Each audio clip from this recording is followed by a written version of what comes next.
This is the Big O Show. This is the Big O Show. My friend, you doing all right? I'm doing great. Oh, how are you? Excellent. Cannot complain, and I guess Canes fans can't complain. They got another commitment here in the last couple of days, right? Yeah, they've had three since Friday. Chance Robinson was the first one, the blue chip receiver out of here at St. Thomas Aquinas. Yep. Got him Friday night. Got Dylan Day, a cornerback out of Louisiana, who's a 3-star, a guy that was sort of handpicked by the new defensive coordinator, Lance Guidry. He'd been recruiting him since he was at Marshall. And then last night they pick up a running back in Chris Wheatley Humphrey, and he's a 1,100-yard back last year in 7 games at South Broward High School. Another 3-star recruit, fast kid, 6 foot, 175 pounds. So look, they're not the elite blue chippers, but the one thing I'll tell the Miami fans who are panicking, saying why you're taking all these 3-star kids, is the elite kids, the 5 stars and the 4 stars, all the defensive linemen that Miami has hosted here in the last month during spring football, the kids who were down here at the spring game, those kids don't make decisions usually until June, July. That's when those guys start to land, commitments and make commitments. So I think, you need to have a little bit of patience if you're Miami. I know Florida State and Florida are doing a good job. They've got 5 stars and 4 stars and all that kind of stuff. But, to me, a lot of these kids that they're taking right now are depth pieces, guys that make your class deep, that fill holes, and the elite guys will be coming over the summertime. Okay. All right. When we talk about, I mean, you and I have had this conversation for 20. I don't get hung up on the stars that much. Right. I don't get hung up on the 5 or the 3-star because I've watched the 5-star be terrible and I've watched the 3-star become a first-round pick. Yeah. And so to me, I this is my problem with all of this. You got the fans freaking out and thinking, because I got some of that on my DM. Oh, another 3-star. Well, Mario can't get a 4 or 5, and it's like, brother, you don't know if this 3-star is going to be Warren Sapp or Santana Moss or whatever, man. I mean, there are guys that. How about right now, currently on the roster? Is there a guy that can you come up with a couple guys here over the last 5, 6, 7, 8 years that was a lower star guy that ended up becoming a pretty damn good player for this team? Well, there's a couple. I mean, Gregory Rousseau stands out like a sore thumb because he was basically a 3-star his entire high school career. They thought, he was playing out of position at wide receiver in high school, and Manny Diaz recognized that, hey, this guy's going to be a terrific edge rusher. Let's bring him in here. So, look, they've done a good job at times identifying guys. Cam Kitchens was a 4-star guy, but he wasn't a 5-star. He wasn't a can't miss. James Williams was that guy. Who's been better so far in their career, Cam Kitchens or James Williams? Right. To me, it's a marriage of things. To me, what I look for, and you mentioned we've been doing this for over 2 decades, 3 decades now. I spent the weekend in Orlando at this OT7 7-on-7 tournament where it's sort of like this national showcase. You have kids from all over the country playing in this stuff. What I look for is personality. I look for coachability. How much of these guys really want to be elite? How many of these guys live in a fantasy world where they're a superstar already in their mind, where the star ranking gets to their head and they think that they're set and they're made? There's a lot of guys that have come to Miami highly ranked that didn't have the right kind of mentality to become elite football players. And I think on the flip side, they didn't get the right kind of coaching and development either. So it's a 2-way street. But in the grand scheme of things, Mario is letting his new assistant coaches go out and get guys that they really like. And I think that's the most important thing, right? Is that these guys make those evaluations, get to know these kids when they come and visit on campus, get to know the people around them.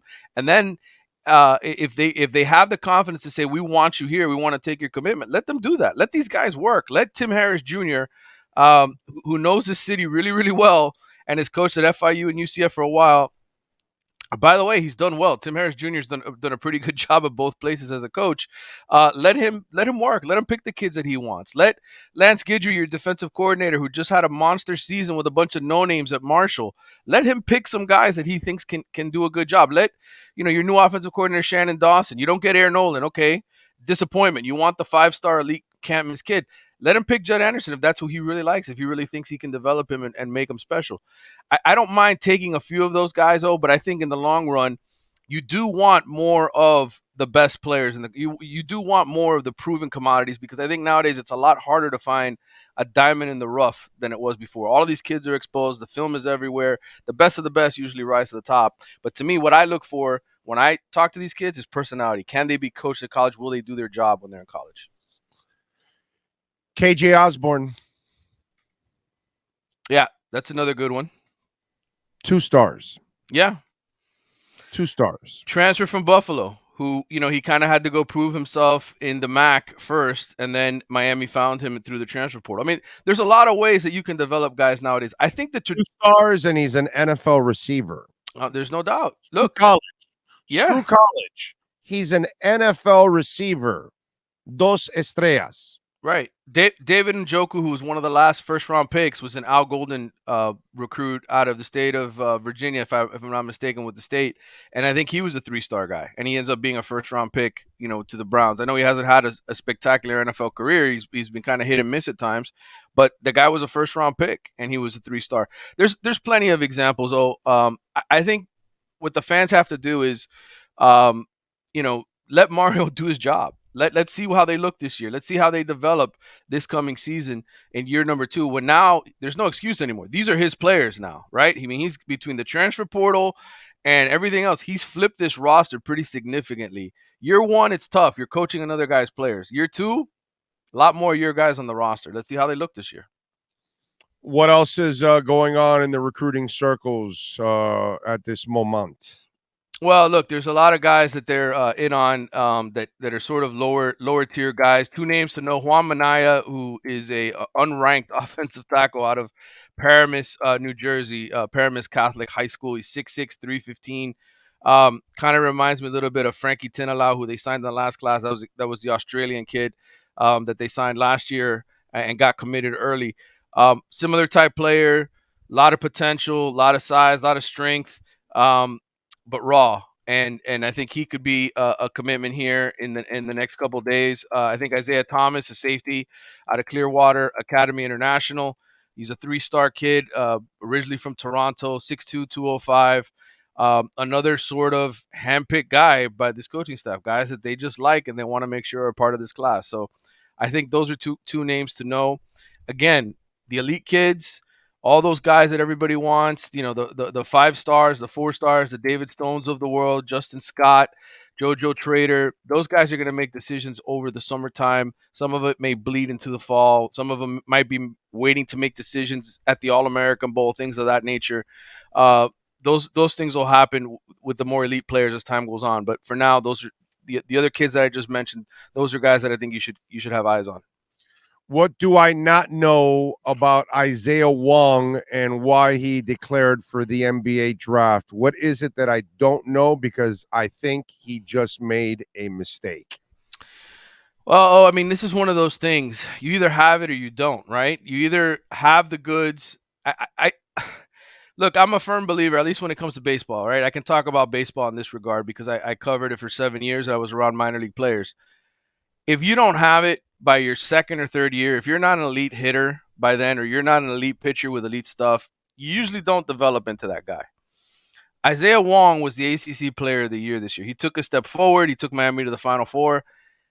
He's a guy who I think has probably hit his ceiling. I don't know how much more developed he can be. I thought he was excellent this year. My question to you is, how much more ceiling does he have to you? Is he an NBA player in your mind? No, he's not. I think he's lucky if he's the 14th player on a roster. And I think maybe he might be a G League guy, if anything, or overseas or anything like that.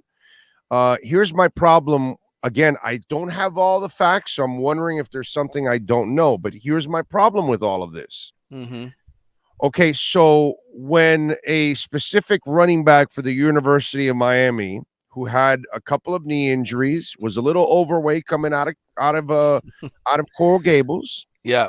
And he declared for the draft, and his mom was on dialysis, if I remember correctly. Yep. And his family needed money. So, you know what?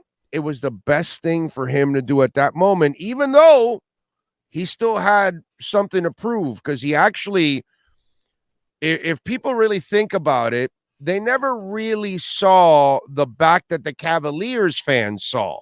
Right. Let's just be honest, because I went to a game of his in high school. And let me tell you, brother, UM never saw that back. Right. Ever. No, Okay? that guy was on another planet. That guy, exactly. Here they got a little overweight, the knee injury, all that, and he was still a monster and obviously went to the NFL, was a monster, maybe should be in the Hall of Fame and all that good stuff. So I got it, I understood. But now we have NIL. So, dude, you're going to make money in NIL. Yeah. I think I don't know if your family needs money. I don't know if you need money. Or I'm thinking, I hate school. I got to get the hell out of here. I don't want to go to class. And let me tell you, I can relate to that because I hated freaking school. I couldn't stand school. I had to try to find a way around any class I could, skip, have some fun, whatever, get whatever grade I can just to get by, because that's Right. all I ever wanted to do in school, just get by. So Right. maybe he has a hate for school like I do, like many kids do. I'm not exactly sure. But in today's NIL world, he can still make a lot of money next year, stay in school. The NBA will be there for you. Overseas basketball in the G League will be there for you. I just look at it and I say, I don't know. There's something there with Isaiah Wong, why he's leaving. I don't know what it is. And that's why I ask you, do you know the whole story? Is there something more to this? I don't. It could very well be that maybe there's only so many spaces, NIL roster spots, so to speak, for the University of Miami, right? They got Okay. they've Forgot got about one guy, right, and Jordan Miller, who's already gone. He was part of the Ruiz, team. There were 4 guys being paid by Ruiz this year. If Isaiah Wong leaves, now you got 2 openings, right? Essentially. So that could be a factor in all of this. Look, it's a personal decision. Like for a lot of these guys, like you said, the money being equal, he could come back and do another year of college. I think for Isaiah Wong, he's already tested the waters 2 times previous to this, where he entered his name into the draft and then pulled it out and came back to school. I think for some of these kids, they look at it like, am I really going to show anything more in college to help my draft profile? And I think for him, he probably feels like, no, there's nothing he can do. This is the best. He was the ACC player of the year, and now it's time to go pro and go start my career. And maybe it's just something he personally wants. Or could also be NIL, right? There's only so many roster spots available that you can invest money into. So I think it could be a combination of those things or one or the other.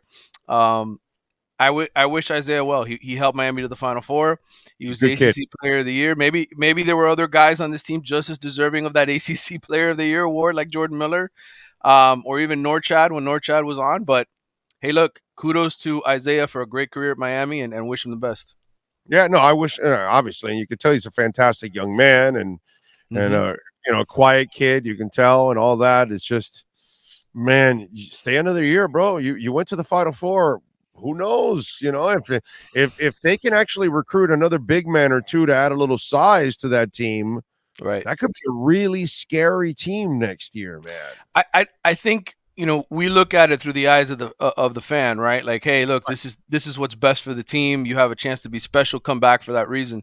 But so much of these decisions that are made by these kids is personal. It's all about whatever's best for them. And I think there's nothing wrong with that, too. After you've put in 4 years, right, at the University of Miami, you've kind of served your sentence. Now you have the freedom to make the decision you want. You've given yourself to your university fully. So I think for him, it's just a personal decision. And again, Miami, I know, is looking in the portal. They're trying to replace him. They're trying to replace Jordan Miller and trying to fix that roster, and we'll see what they end up with. But I'm not worried about Larinaga. He seems to do a good job finding guys the right fits for his system. Always, all over the world, he'll find them, bro. In backyard or across the continents. Yep, he'll find people. He's truly amazing. All right. So, what did we learn from the spring game over the weekend? What did we learn? I felt bad for Jakari Brown. He didn't have a good game. I don't know how much of the game you watched, or if you saw any of that. That much of the performance, but he missed some open guys. I thought Emory Williams at times when they were tackling, he played really well. I thought he saw the field well. That'll be an interesting sort of battle to watch going forward. Who's the quarterback of the future for Miami? I thought Tyler did okay. I watched him in person, then I watched the film afterward. I liked him more in person than I did on the film. Van Dijk, as far as the offense, I thought some of his decisions. There weren't guys creating a lot of separation at that wide That's receiver what I was position. going to tell you. It still doesn't look like he has much of a receiving core right now. No, I still think that's a position that they need to address. I mean, I like Colby Young. I think as a big possession receiver, right, a Rondé Gadsden type guy. I think he can make plays for you. I think Jacoby George can be a number 3 or number 4 receiver. I think Xavier Restrepo and ideally is a number 3 or number 4 receiver, but they need a stud. They need that elite guide, and it doesn't have to be somebody that goes to the NFL per se. Charleston Rambo was a perfect elite college receiver. He was an all ACC guy who could stretch the field. I think they just need speed at that position.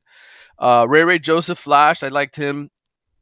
I think you see the potential with him, the freshman out of Miami Edison, that they were able to kind of pull away from Clemson. I like him a lot. I thought defensively the cornerbacks played better than I thought they would. To be honest, I heard that they were going to be really bad, and in man coverage they did a decent job. Devontae Brown had a pass breakup in the end zone.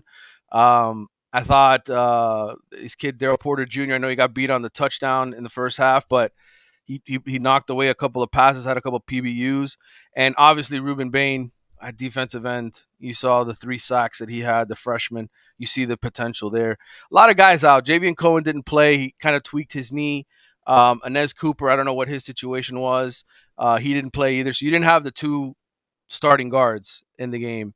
Zion Nelson, I don't think he didn't play in the game, obviously, but you look at left tackle Jalen Rivers. Jalen Rivers gave up a couple sacks in that game. Zion Nelson still needs to be on this roster. I don't care what anybody says. Miami has to hold on to him and hope that he doesn't hit the transfer portal here, because he's probably their best left tackle when fully healthy. So we'll see, man. A lot to sort of chew into and study here for the weeks ahead. But I like what I saw. I didn't come away feeling negative about it. Like, oh man, they look like trash and this is going to be another horrible year. I think there was enough potential where you say, okay, at full strength, maybe this is a 7-win team, 8-win team this year versus a 5-win team that they were a year ago. Well, you were right. The size is there on the offensive line. They got bigger. Yeah, no doubt. Francis Mauigoa is legit. He's definitely ahead of Samson Okunlola, the other true freshman who's kind of the backup at left tackle. But I really like bigger than some of the buildings on campus. What's that?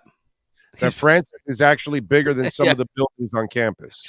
Yeah, no question. I like his just his whole demeanor, the way the kid carries himself. Spent an hour talking to him back in December, and he's got the right focus. So I think again, promising signs. I think we're headed in the right direction. I just think there's still going to be growing pains. Yeah, no, of course. And he inherited a program that was just completely down and out, man. From in every angle, from recruiting to the facility to the talent to the coaching, everything. And you had to upgrade absolutely everything. And this is the kind of shit that unfortunately is not going to happen overnight, because it's football. In basketball, you could get 2 or 3 guys and it changes your entire complexion of your entire program. But in football, it's just so hard because it truly is a team game, from the training room to the coaches to the recruiters to the administrators to the players. There's just so much in play, dude, to create a great football, and then to catch up to the Clemsons and the Alabamas and the Ohio States and all that. And that's a daunting task, bro.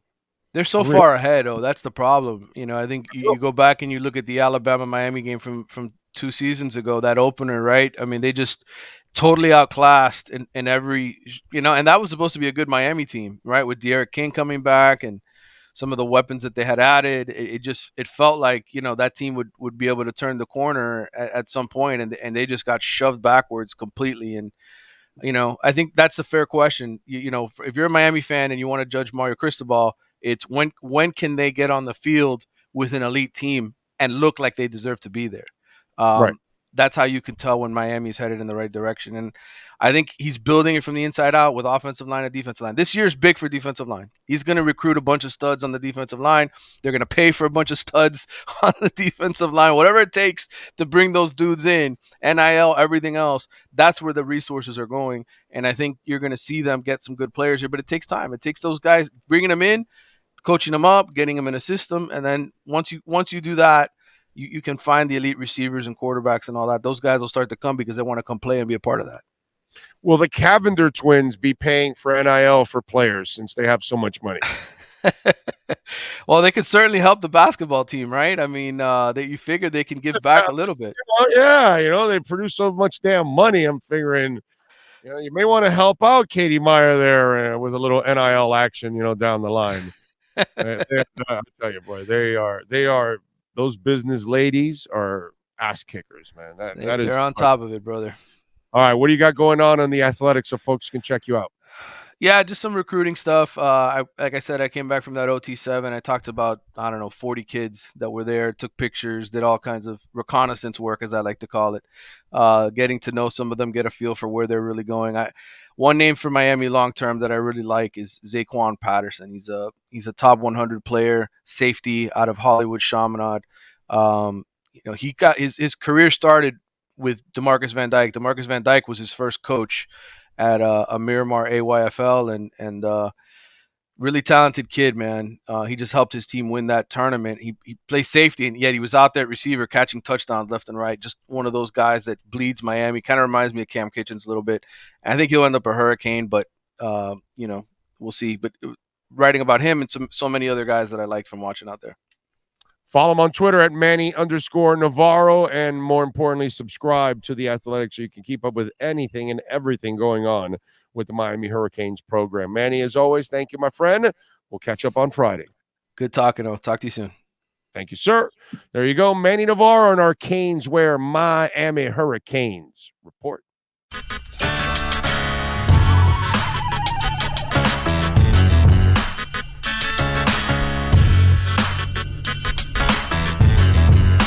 This is the Big O Show. This is the Big O Show.